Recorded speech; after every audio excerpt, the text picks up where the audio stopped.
Ladies and gentlemen.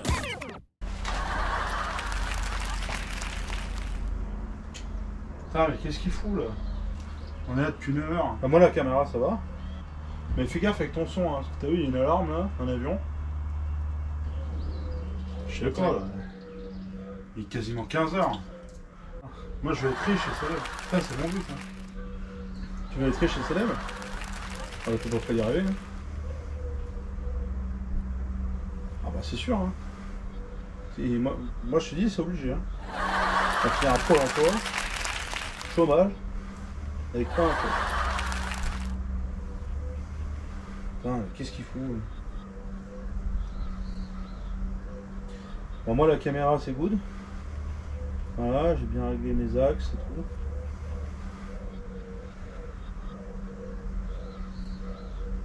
Et toi, fais gaffe, ton micro là, j'ai vu que la pointe était pas assez bien dirigée vers la lumière. Mais il est 15 heures. Ah. Qu'est-ce va le chercher, qu'est-ce que je te dis? Ah, j'en ai marre. Moi, je vais le chercher. C'est vrai.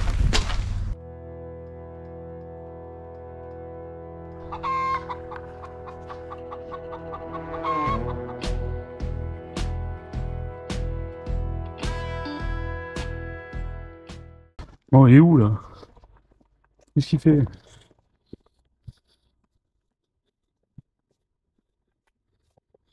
Oui, bonjour monsieur Blindé. Oui. C'est Bon, bon, qu'est-ce que tu fous là? Ça fait 15 ans, on t'attend là. Attends. Juste 2 semaines. Ah oui, mais. Oui, bonjour monsieur Blindé. Oui, désolé, on a été coupé. C'est pour le placement projet de 2 semaines, du coup on fait quoi? Un string gros sur la tête? Ah mais qu'est-ce qu'il va faire de ça? Ouais mais... Eh, il te faut combien? Ah, prends déjà 200. 200, c'est bien. 200? 200. Tu veux changer de voiture bientôt? Ok. Bah pour 2 semaines, nous il nous faut au moins 400 hein. Ah c'est un peu cher. Ah oui mais c'est les tarifs internet actuels hein. Sur YouTube, il y a pas moins que ça hein. M'envoyer le contrat? Ok. Bon bah je vous le signe, on verra ça. Je vous renvoie ça vendredi. C'est bon? Ok. Eh on va devenir riche. Ah, tu vois pas.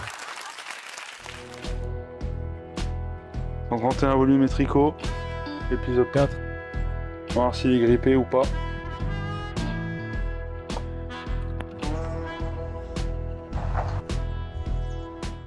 Bon, depuis la dernière fois, on avait attaqué la distribution. Là, ce qu'on va faire, c'est qu'on va ouvrir le circuit au niveau des puits de bougie et on va mettre de l'huile dans le moteur. Comme ça, ça va graisser nos segments qui n'ont pas tourné depuis quasiment 8 ans. Donc ça va éviter que si, mettons, ils sont trop secs, bah, l'huile, ça va permettre d'éviter de les abîmer. Voilà. Donc là, je vais ouvrir déjà le restant du circuit d'eau. Donc ici, ici.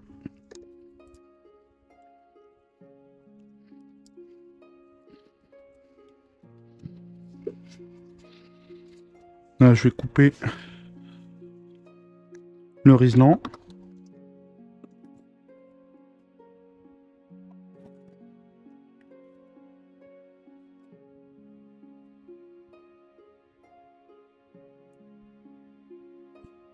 Tac. Hop. Donc ça, c'est la dépression pour l'avance à l'allumage. Ça, j'enlève bien le collier.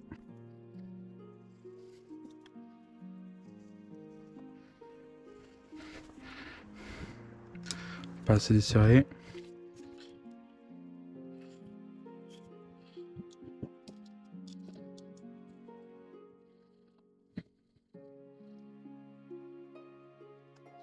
Ok. Voilà. Est-ce que ça va couper? Oui. Ah, c'est bon. Et maintenant là, est parfait. Ah ouais, là, on voit que ça a bouché quand même pas mal. Hein. Tac. Une durée d'eau.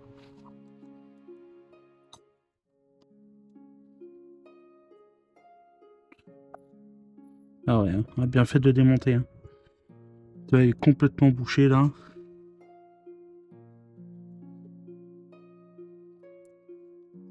Le calcaire, ça l'a complètement laminé. Donc là, c'est bon. Là, notre sonde de température de culasse. Ça, je vais enlever la dépression.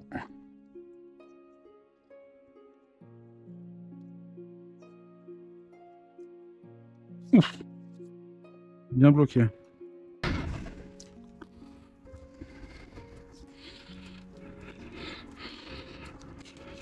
Bon, tu la démontes, ta durite?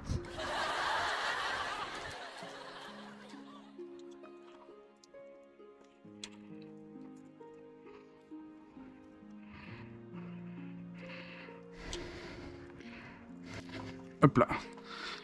Donc ça, la dépression, on la met là. En fait, ça va de là au carburateur en fait. Voilà, très simple. Hein. Est-ce que je les avais numérotés? 1, 4, 3 et 2. 1, 4, 3, 2. Non. Ouais, si. Donc dans l'ordre, 1, ça c'est pour moi la vidéo. Hein. Ils sont pas dans cet ordre là, mais dans l'ordre. 1, 4, 3 et 2.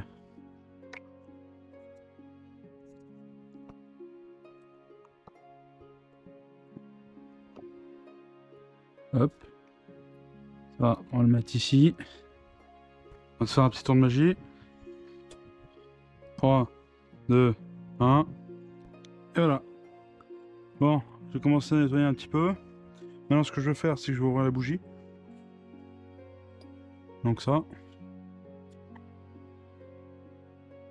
Est-ce que c'est le bon? Ouais. Hop.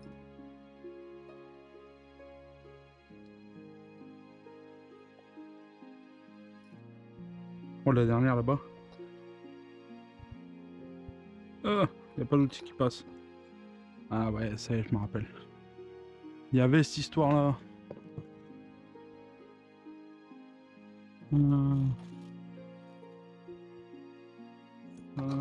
Tac. Est-ce que ça passe? Oui, 22. Et par contre, ça va être juste. Hein. Passer dans l'angle, là. Ça va pas être évident. Oui, hop, c'est pas assez serré.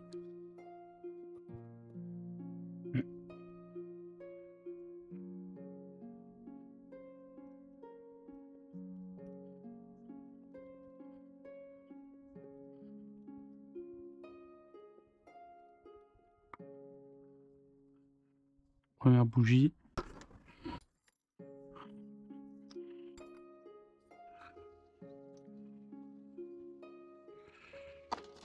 Et voilà, donc là on a fait les 4.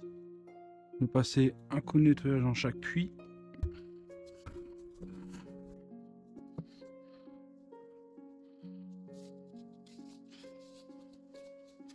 Voilà. Donc là, c'est bon, peut-être celui-là. Hein. Peut-être encore un peu celui-là.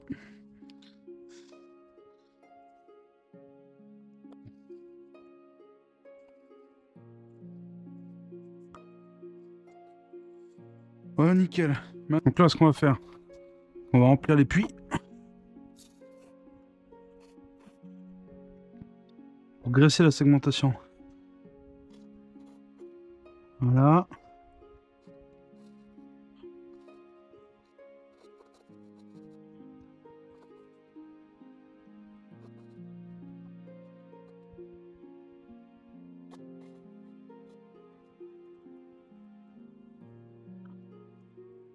Là, le but, c'est vraiment de graisser le fond du piston, en fait. Que ça rentre bien dans entre la segmentation. Comme ça, quand on va faire tourner le moteur, suivi de la corrosion due au fait qu'il n'a pas bougé pendant 8 ans.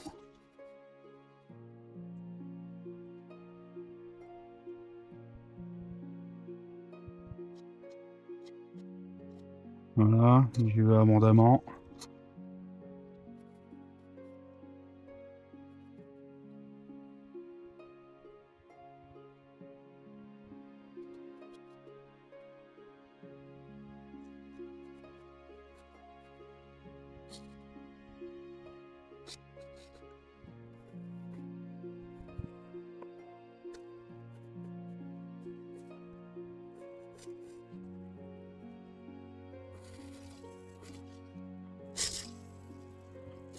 Voilà, parfait. Maintenant, une fois qu'on a fait ça, on va s'ouvrir les couvre-culasses. Tac. Là, normalement, c'est un 10. Hop. Donc là, on s'ouvre les couvre-culasses. Et en fait, ce qu'on va faire, c'est que en laissant agir ici, on va mettre et on va faire tourner le moteur avec le vilo pour voir s'il n'y a pas une soupape de grippée. Ah, ça serait une catastrophe. Et ce serait pas impossible que ça arrive. C'est pour ça qu'on va s'assurer que les soupapes remontent bien. On fasse leur travail avant de le mettre en route.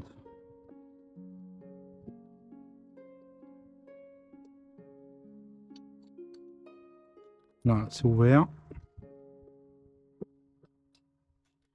Là.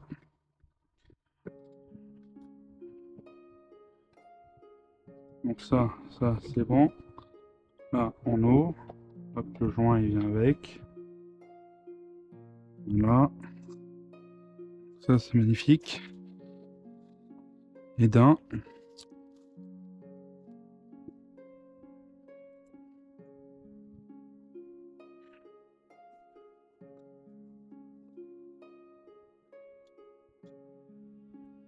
Et de deux. Attends, je vais les mettre dans l'ordre. Ça c'est celui qui est là. Ça c'est celui qui est là. Ok.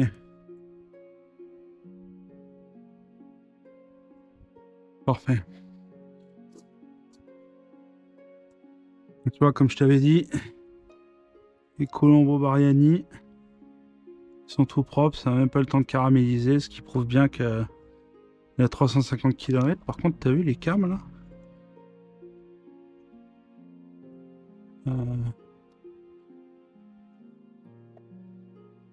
C'est déjà le revêtement qui s'en va. Alors que 350 km. Même les pastilles. Hein. Ça, on va regresser. Parce que là, tu vois, c'est complètement sec. Voilà, si on démarre. Là, tu vois, tu démarres là.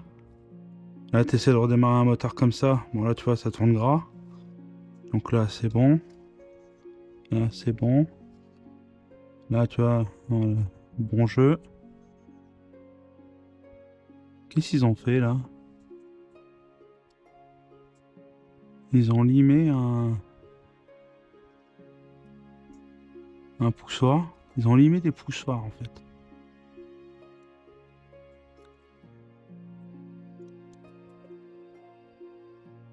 Non, c'est bon.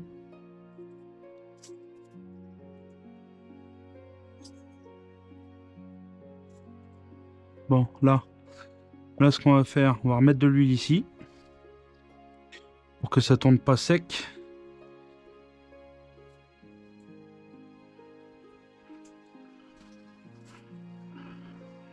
Là, on lubrifie.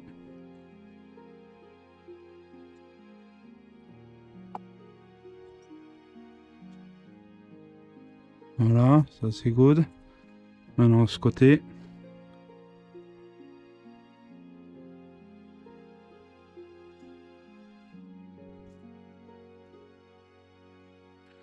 Hop, tac.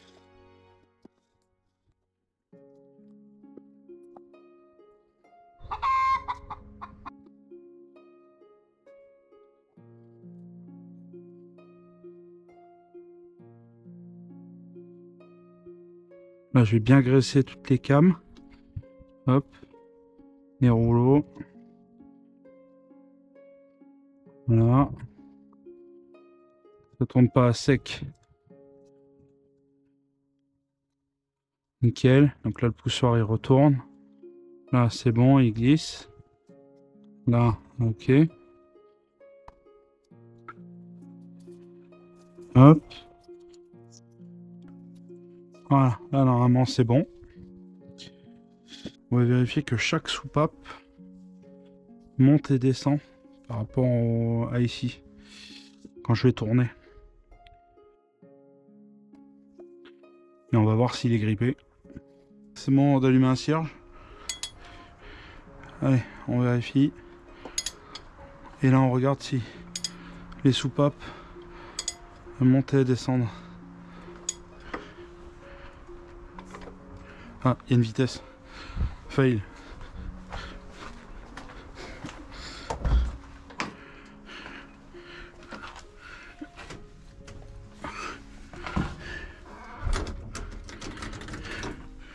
Là, le moteur est libre. Ouais, j'aurais dû commencer par ça. Bah, regardez, c'est pas une vitesse. Hein. Bon. Allez. On teste. Bon, ça monte. Je vois pas de soupape. Là, le soupape, elle descend. Ok. Là, elle monte. Regarde avec moi. Hein. Ok, là, on les voit monter et descendre. Je vais tranquillement.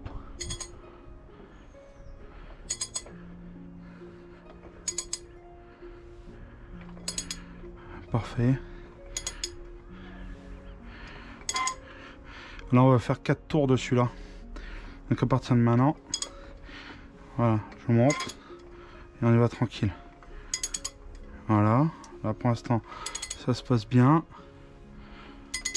Nickel. Tout va bien.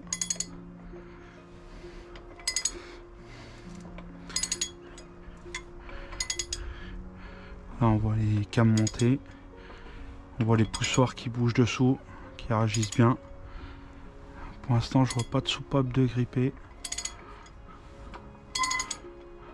Celle du fond. Est-ce qu'elle bouge celle du fond? Vous voyez, elle descend. Elle monte. Ok.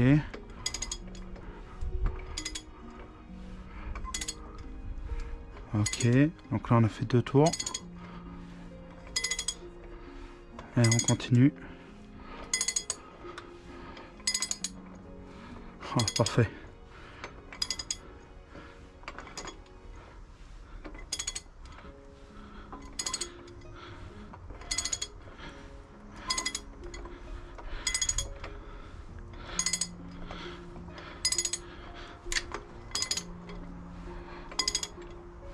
Tours. En fait, en faisant 4 tours de vélo, ça me permet de me rassurer qu'aucune soupape ne meurt un piston.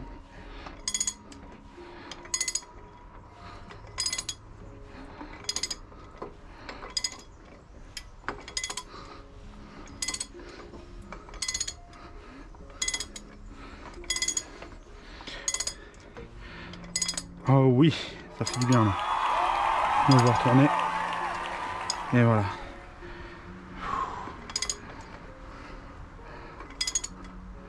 Parfait. Nickel. Je suis content. Bon. Là, de ce que je vois, est-ce qu'on n'a pas de soupape de grippée? Donc j'ai vu tous les pousseurs monter et descendre. Donc les soupapes, elles suivent les ressorts. Donc ça c'est très bon signe, déjà. Je vais remettre du 3 en 1 là, dedans. Je vais laisser infuser toute une nuit. Comme ça au moins, on pourra se faire un test de compression demain. Comme ça, ce sera bien. Là, c'est la prochaine étape, c'est le test de compression. Voir comment c'est. Et au moins, on prend aucun risque d'endommager le moteur. Mais avant ça, on va vidanger le bloc. Donc là, je remets du 3 en 1. Hop, dans chaque cylindre.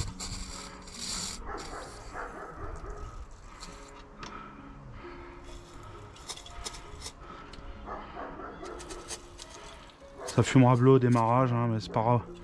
Ça, une fois qu'on aura fait les tours de compression.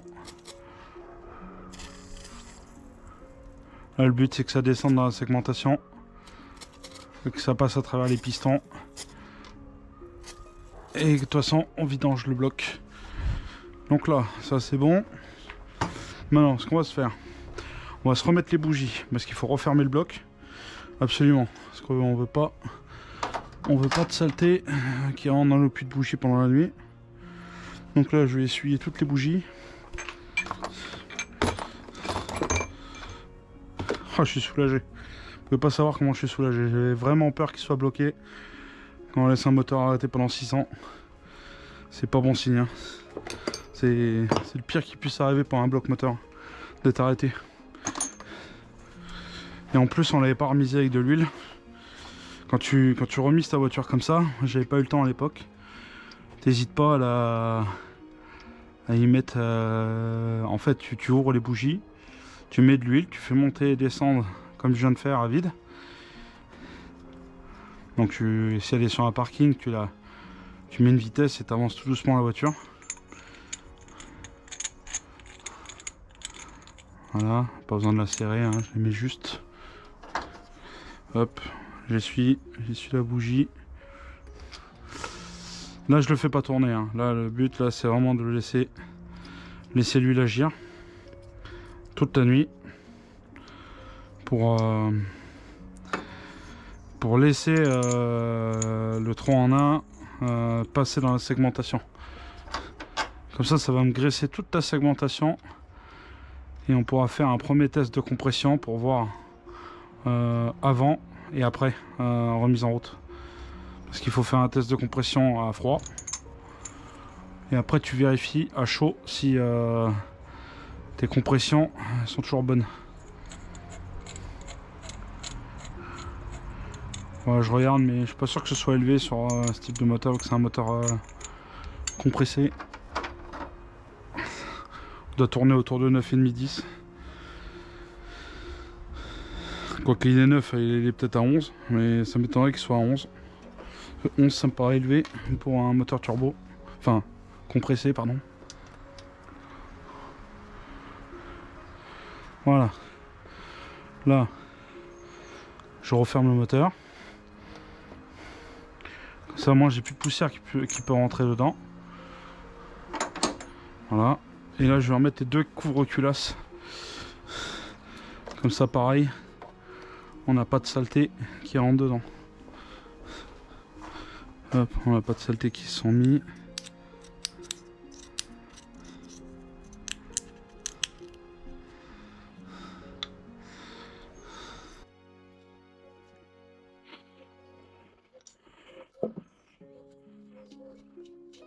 Hop. Là je referme juste à la main. Tac.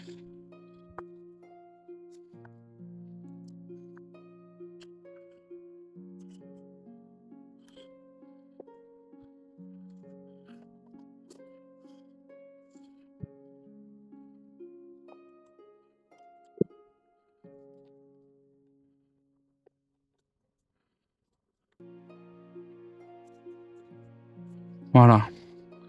Maintenant qu'on a fait ça, et on vidange le moteur. Et on lui remet de l'huile à pas cher, histoire de le faire tourner et de le ramorcer avec de l'huile en bon état. On embraque. Voilà, on va vidanger le bloc.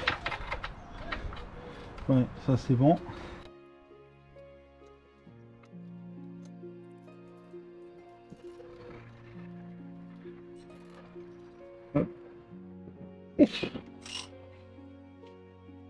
C'est bon. Bon, est-ce qu'il a tombé dedans? Mettre comme ça. Alors, plein les doigts.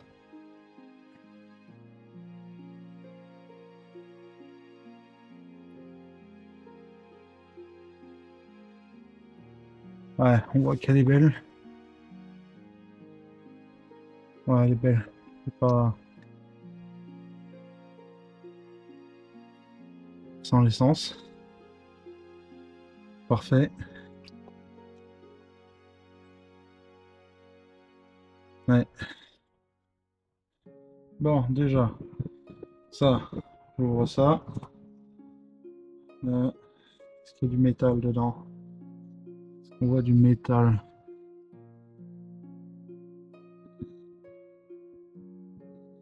Fond de... Un fond de dépôt. Et j'ai pas de métal. Donc ça, c'est plutôt bon signe.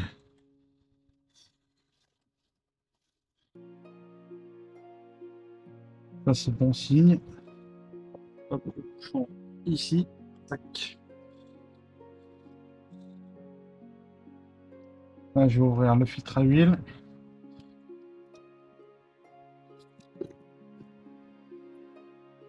Oh. Oh la surprise. Alors là, faut pas les serrer les filtres, mais quand même, hein. Regarde. Il est même pas serré. Mais what the fuck.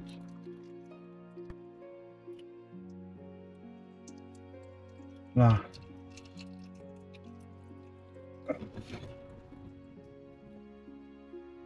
Hmm.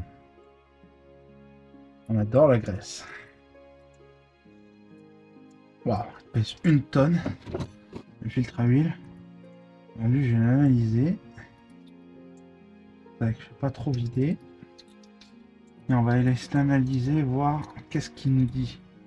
Alors le joint, il est resté sur la portée.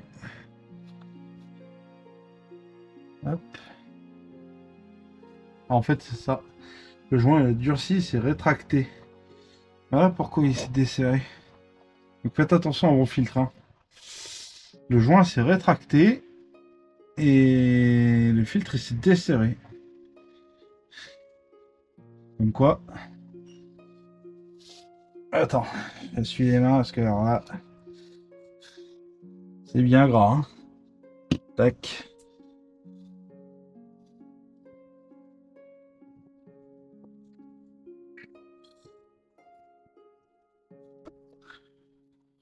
Allez, on se prend la lampe. On va vérifier le contenu du filtre à huile. Voir s'il y a du métal dedans. Ça va nous permettre de savoir, comme le moteur il a été rodé et que c'est sa deuxième vidange, c'est-à-dire quand je l'ai récupéré, il venait juste d'être vidangé. Je veux savoir si on a de la ferraille dans le filtre. Normalement, on doit avoir un peu.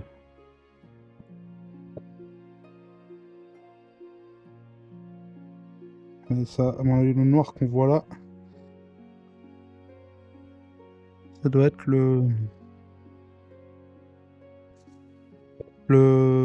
comment ça s'appelle? Les coussinets. Tu sais, il y a un revêtement sur les coussinets. Et à mon avis, c'est ça qu'on doit voir. Donc là, on est comment là? On est comment niveau métal? Est-ce qu'on a du métal? Alors, je vais peut-être pas mettre ça. Mais plutôt celui-là. Est-ce qu'on a du métal? Je vois pas de métal, je vois que le revêtement noir là. Ça, c'est le dépôt de. Ce qu'on voit là, c'est le dépôt des coussinets en fait. C'est le revêtement noir des coussinets trimétaux. Ok. Donc on n'a pas de défaut. Ah si, on voit quand même quelques trucs briller là. Mais pas grand chose, hein. Ça fait pas plaisir, mais... Ah, je sais pas si tu vois hein, sur mon doigt, on voit des trucs briller.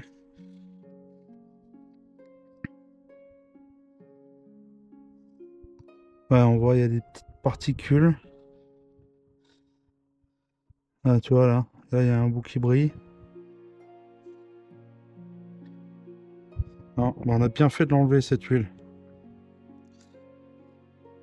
Parce qu'imagine, on a redémarré avec ça là. Bah, déjà, elle était HS parce qu'elle avait plus de 2 ans. Et là, on voit que ça brille, hein.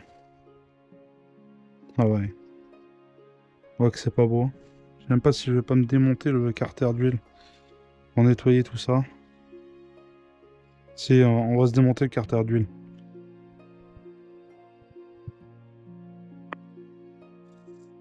Ah, je vais comparer, tiens, le filtre avec le nouveau. Ouais, normalement, je pense que c'est bon, c'est le même que l'autre que j'ai pris. J'ai les numéros V5 144, bah, c'est pas les mêmes. Voilà, je vais l'ouvrir. Je vais voir la lampe, voir dedans. Est-ce qu'il a un clapet?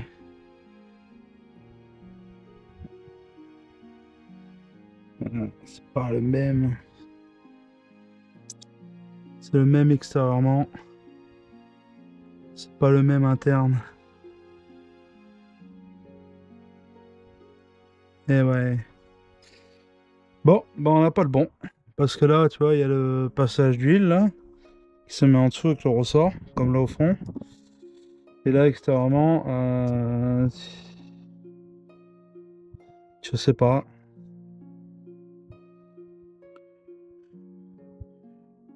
Je sais pas. Pour moi, je pense pas que ce soit le même. Bon, là, ce qu'on va faire, lui, on va le vider. Et on va se défaire le... On va commencer à démonter les vis du carter inférieur.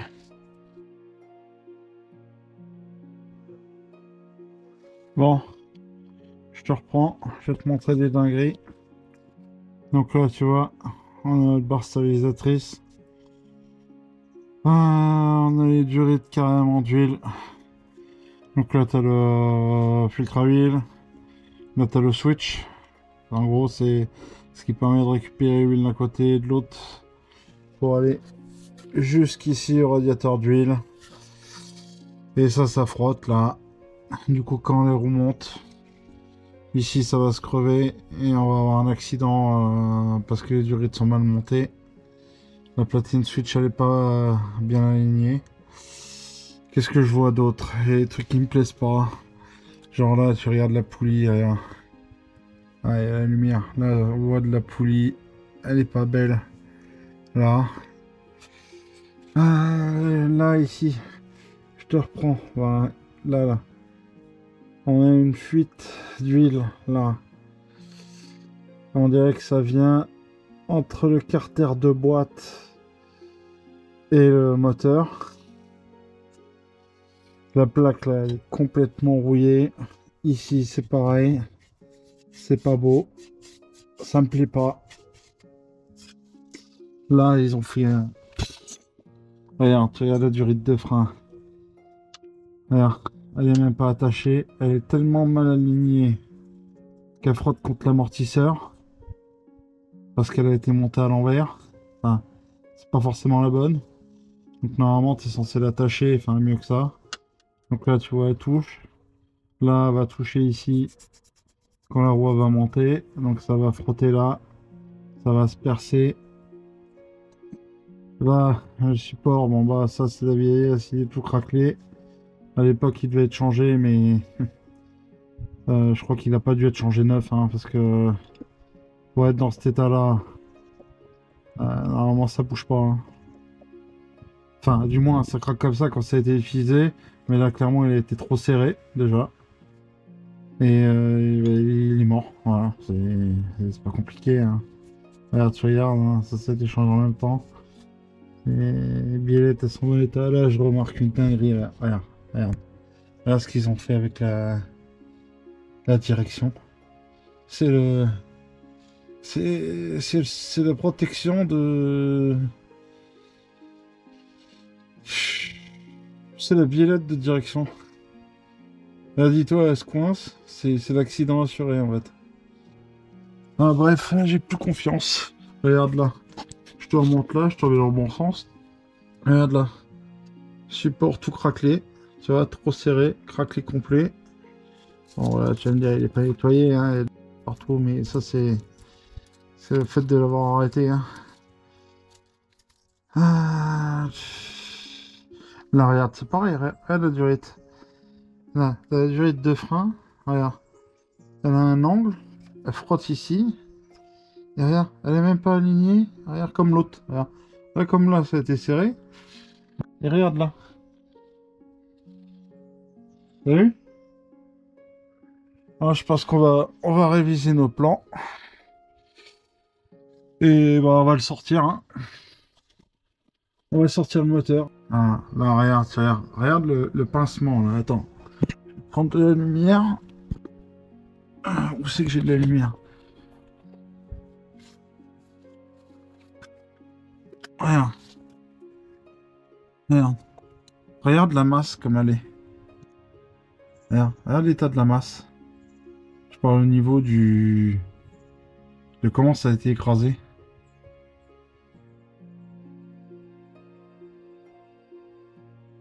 Regarde la forme qu'elle a. Regarde. Elle est complètement envoyée. C'est-à-dire qu'ils l'ont même pas tenu. Ils l'ont serré. L'intérieur, il va falloir qu'on traite tout l'intérieur des deux longerons. Là. Je vois de l'oxydation, hein, ici. Bon, ça, par contre, c'est moi, là. Donc, tout ce qui était soudé, modifié à l'avant, c'est de pouvoir faire. Et là-bas, on a un gros point de traitement sous châssis dû au manque de pare-chaleur. Donc, il va falloir mettre une pare-chaleur à cet endroit-là, coller un aluminium pour éviter que la température du pot d'échappement bouffe la peinture de la caisse. Ah, bah, gros boulot en perspective. Allez, on désespère pas. Je te reprends après.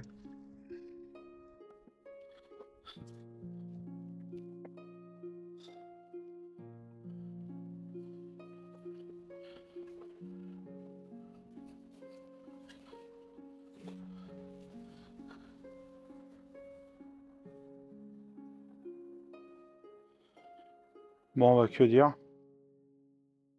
Je suis dépité. Le bon point, c'est bon, le moteur n'est pas bloqué. On n'a pas de soupape de gripper. J'ai vu qu'on avait de la... Dans le haut de culasse, là, j'ai de l'oxydation qui s'est formée dans les passages d'eau. Je vais essayer de voir si je peux pas le décaper. J'aimerais bien pas le déculasser parce que... si on n'a pas le choix, je le ferai, hein, mais...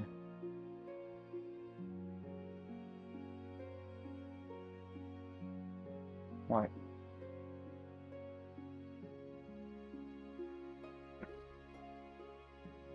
Moi, il est au plus bas. Et par contre,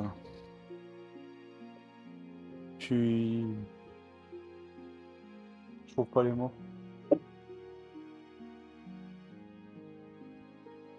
On va tout faire pour qu'il retourne sur la route. On va faire ça comme il faut.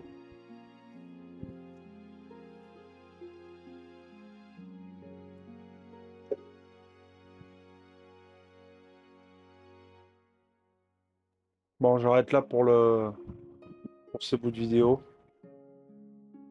J'aurais pensé que ça aurait été plus facile. Moi, je voulais juste faire, sachant qu'elle avait été refaite à l'époque. Je pensais pas que ça aurait bougé autant en dessous.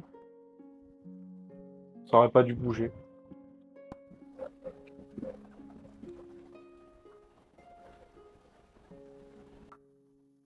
Je pense qu'on va se sortir le moteur complet. On va démonter tout le train. Comme je t'ai montré il y a 2 secondes, il y a la fuite au niveau de la boîte. Du coup, on va changer tous les spies, on va regarder l'embrayage, on va tout voir. On va tout recommencer. Comme ça, on va se repeindre l'intérieur. On va se repeindre le berceau moteur en dessous. Et on va repartir sur du neuf. Hein. Mais cette fois-ci, c'est nous qui allons le faire. Voilà. Comme ça, on sera sûr de ce qu'on a. Je serai sûr de mon auto. Parce que là, j'ai aucune confiance. Hein. Là, tu roules. Là, t'as un frein, t'as une durite qui se prend dans l'amortisseur. Hein. Tu perds les freins avant. T'as vu comment il a enroulé le caoutchouc en fait, ça, ils ont fixé en fait le caoutchouc sur la barre de réglage de train avant. Et ils ont pas enlevé le clips en fait. Ils ont réglé Donc ça, ils l'ont fait sur un pont, hein, parce que tu peux pas le faire sur place, tu peux pas le faire au sol. Hein. Ils ont réglé, tout en le tordant complètement, la géométrie avant. C'est incroyable, en fait. Moi, ça m'en fout. Hein. Honnêtement, j'ai jamais vu ça.